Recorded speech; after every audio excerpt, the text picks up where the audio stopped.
All right, so what if Karen takes Social Security at 70 instead of 62? So remember, she had 2,000 was her PIA. If she took it at 62, that'd be reduced by 25% to 1,500. If she takes it at 70, it'll be 2,620. But remember, there is cost of living adjustment. So 2,620 plus whatever the cost of living adjustments are, 2.6 is what I put in the system. And I don't know what that will be off the top of my head, but we will find out. The system does calculate the COLAs for you, which is actually pretty cool. So let's see what we got here. I mean, I don't know the answer to this. I find it interesting. I'll keep my spreadsheets on taking that 62, taking that 70. All right, so what you can do is you can go to the retirement if you want. I will show you what you could do to make this simpler, but I'm going to show you what I'm going to do instead. You go down here to action items, and then you can do, oops, not that. I want to go at age 70, take Social Security. Do I have to do it there too? I can't remember. Oh yeah, retirement age. Okay, there you go. So age 70, take Social Security. We can do that. It'll give you a proposed plan and current plan, and you can see it did change it. Will that work on? Let's take a look. So anyway, it did change it a little bit, but I'm just curious. Maybe I don't need to go back to move this around a little bit. There we go. All right, maybe I don't need to go back to the profile to change it. So let's see what it looks like for confidence. So we got, what do we have before? 3.22 million. Here we got 3.34 million. Okay. And so, yeah, that looks good. Of course, I mean, remember, this isn't realistic because we don't have with any expenditures. I'm just looking at straight comparison of taking Social Security early and investing it versus taking Social Security later. So we'll just see here. I guess it's really not playing fairly, is it? Well, no, because you are reinvesting it. So the issue is here, if you took it early, you are reinvesting it in that 7.1% portfolio. So $18,000 that you took at 62 is being reinvested. The $18,600 is being reinvested. Here, we're not going to have $18,000 reinvested into the portfolio because we're not going to get it until we're 70, but then it'll get $2,620 with the cost of living adjustments, which will be invested. Anyway, let's take a look. All right, so I want to go to, where do I want to go? I want to go to taxes first. Let's see what the taxes look like. Remember, before, at the end of Karen's life, she was in a 20% tax bracket. Basically same thing here. Looks like, yeah, pretty close in taxes. So let's go to the retirement. Go to cash flows. And let's go to taxes. I'm going to copy and paste this. I'm going to open up the spreadsheet. All right, so let's copy and paste. All right. So I'll move myself out of the way there. And then we're going to come down here. I go from Chrome to this MacBook, and they do completely different in terms of how you negotiate going up and down. It drives me crazy. All right, so now here's the taxes. Let's equal sum. And her taxes here are 381, whereas before her taxes, wow, 329. Huh. 381 versus why? Why would that be the case? 381. I make sure. Yeah, total 329. Why would she pay 70,000? No, 60,000 more in taxes. That's weird. All right, so now let's go to net worth, and we're gonna copy and paste this. I guess we don't need to copy and paste. We just probably need to. 4.33 million. I see what's going on here. I think so. Let's go over here. All right. Go that way. All right. Thanks for hanging in there, my friends. It's kind of an inconvenience, I know, but so 4.3 million total net worth, of which 3.146 is assets. There's a non-IRA assets in 675. 0.675 plus 3.146. 3.82 is in a non-IRA. So she has total, her liquid net worth is $3.82 million, whereas before is $3.69 million.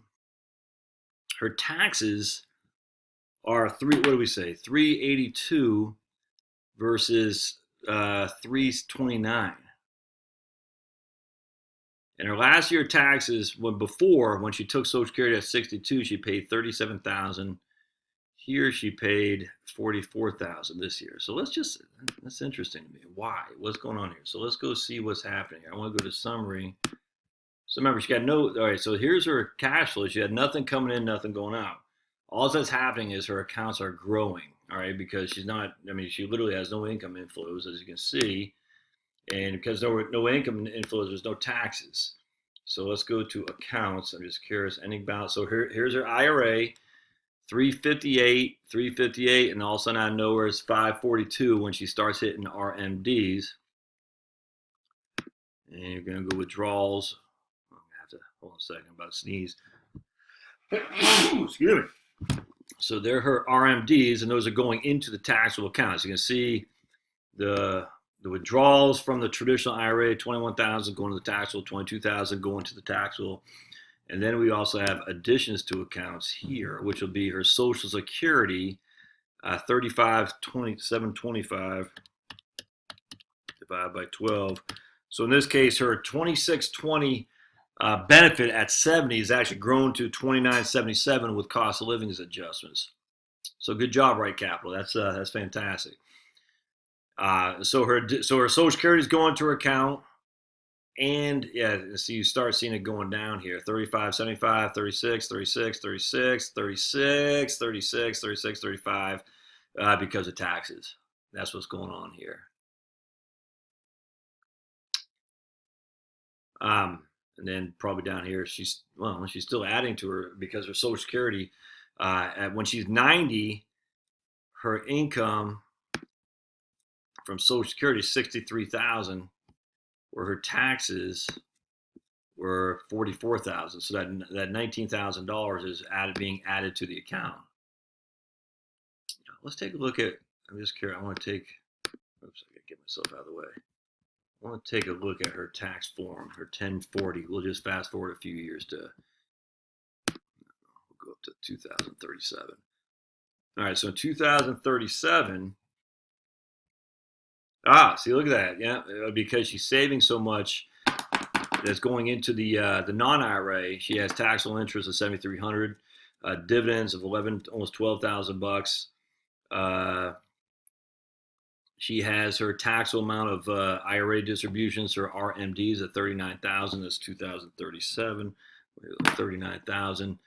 Here's her Social Security. 85% of that would be taxable, I presume. 4049011 times 0.85. Yep, that's 85% of that's taxable. So here she has taxable gross income of $107,000, even though she has no income coming in. And that's from her RMDs, her taxable interest, and her Social Security distributions. Take away her standard deduction, take away her itemized. Remember, it says QBI is not QBI, it's itemized as a personal exemption. Her taxable income is $89,000, which is $14,000 to the feds. And I forgot what we said it was, the state estimate. Does it tell me here? Yeah, the state, 2037. I guess I got to go. Let's go back up here to retirement. Cash flows. Taxes, 2037. She had $14,000 to the feds, $2,000 to the state. Interesting. You know what? I'm just curious. So I just want to try something real quick. I want to see if it's able to pick up. We'll say she's not in California. We'll just say she's in Texas. I just want to see if it picks up. Has a state income tax. We'll see if it on the fly. I'm saying I know it will. I just want to see if it does on the fly. Off the top of my head, I can't remember. So let's go here to tax. Oops, I guess I should go there. Yeah, it did. All right, cool. Good. So let's just go back and put that back in California. So you can see, she does lose money to California, but it's not a significant amount of money. Look, it's not small potatoes. But everyone says, California, I can't afford to live there. It's just not true. I mean, there's other reasons not to live in California, but the tax man isn't one, that's for sure. Anyway, so that's interesting to me. So in this case, she'll have $130,000 more of liquid net worth, and she would have paid $60,000 more in taxes, 60,000 bucks. So she'll have, for every dollar of extra taxes she paid, she had basically, about $3 roughly of, $3 of extra net worth by delaying taking Social Security until she's 70. Huh. That's interesting. All right, so I'm gonna have to do this with a plan where we have income needs. We're gonna need income needs too. And if you have suggestions, put them on the show notes. Oh yeah, don't forget to smash. But if you have suggestions on doing this kind of stuff, like some of the numbers to crunch, I'd be interested. Put them in the show notes. I'm not done here because next time I want to do if she has $3,000 a month income needs, and that'll be all inclusive. That's healthcare. That'll be a property tax, all that. Because right now we're just kind of chomped on the numbers. But without question, unequivocally, if you are getting, actually, let me try one other thing here. What happens if we make the performance, go to retirement, make the portfolio conservative? I'm just curious.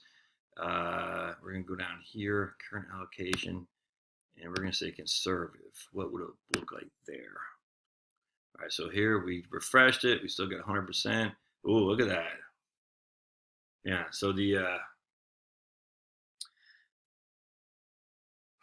So now we took Social Security at 70, but we have a conservative portfolio. And a conservative portfolio, and I'll show you, is was it 30? Actually, I can't remember off the top of my head. Conservative. It's 35-65. So I wouldn't consider that conservative. I consider that moderately conservative. And the difference in returns is 7.1 to 5.1. We aren't swinging for the fences here, but did you see that? Look at this, man. That's crazy. Watch. 2.4 million is her net worth, liquid net worth when she dies, versus 3.22 before. And that's that taking social. So let me write that down. So if she took Social Security at 70 and had a conservative portfolio, it would be 2.44 million would be her net worth. And again, that's liquid net worth at 70 with conservative. All right. Now, what if I want to see taxes here. What's her total tax? Yeah, that's not it. I want to go over here. I wish it'd tally up the taxes for us. My one thing about this thing, I wish it'd just tally up the taxes so you don't have to keep a spreadsheet. She's paying $28,000 in taxes there. I'm going to assume it's going to be close. Well, let's just copy and paste it. Screw that. All right, so we'll just do a little copy and paste. Boink, boink. Get myself out of the way. We'll go down here. Keep doing that way too fast. All right, go over here. Go here. Boink. And we're going to go down to taxes. Oh, wait, that's net flows. I don't want that. I want the taxes. Tax payments right there. Okay, cool. We'll just calculate these. Boink. Sum. Boink. So she pays $270 in tax. Wow, that's a little bit less than I would have thought. So that's significantly less than I would have thought. So she has $2.44 million of liquid assets, and she paid significantly less in taxes. That's that taking Social Security at 70 with a conservative portfolio. So now let's try one other thing here. Let's try taking it at, go to analysis. I want to try taking it at 62 with a conservative portfolio. And I bet it's not going to look good as early as possible. Okay. Let's see what we got. Yeah, 2.193. So it's really the conservative portfolio is what changed everything. 2.193. And then let's look at taxes here. And cash flows, tax, boink, boink, boink. All right. See what we got. And we'll go here. Go sum.